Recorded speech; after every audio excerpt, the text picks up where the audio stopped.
Hello guys, তো আমি আবার চলে এসেছি নতুন একটা ভ্লগ নিয়ে। তো তোমরা সবাই কেমন আছো? আশা করছি খুবই ভালো আছো।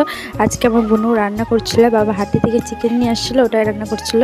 তো বোনু দেখো আগে আলুটা ভেজে নিয়েছিল, ভেজে রেখে দিয়েছে, তারপর চিকেনটাও ভেজে রেখে দিয়েছে। তো তোমরা কিভাবে রান্না করো কমেন্ট করে বলো। তো আমরা আগে চিকেনটা ভেজে নিই, অনেকে দেখি আলু চিকেন দিয়ে ভালো করে মাখিয়ে নিয়ে রেখে দেয়, তারপরে এমনি কষিয়ে নিয়ে ঝোল দিয়ে দেয়। তো আমরা এরকম করি না, আমরা আগে আলু চিকেনটা ভেজে নিয়ে রেখে দিই, তারপর হচ্ছে মশলাগুলো ভালো করে কষিয়ে নিয়ে তারপর মাংসটা দিয়ে ভালো করে কষিয়ে নিই। তারপরে তো দেখো কালারটা কি সুন্দর এসছে। তো আমি একদমই রান্না করি না, সব কিছু আমার বোনই করে। সকালে ঘুম থেকে উঠে বাসি কাজ সারা, এটা থাল বাসন ধোয়া থেকে শুরু করে সব কিছু আমার বোনই করে। তো আমি শুধু দাঁড়ায় দাঁড়ায় দেখি যে কী কী করে।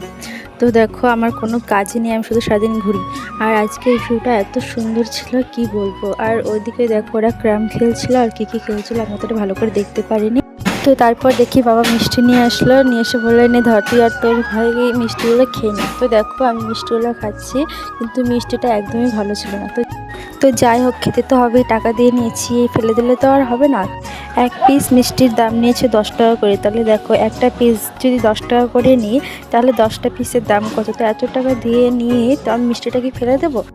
আমি তোমাদের মতো অত সুন্দর করে ব্লগ ভিডিও বানাতে পারি না। তো আমার এটা ফার্স্ট টাইম ব্লগ ভিডিও করা। তো কেমন হয়েছে তোমরা সবাই কমেন্ট করে বলবে। জানি অতটা ভালো হয়নি, তাও কেমন হয়েছে প্লিজ বলবে।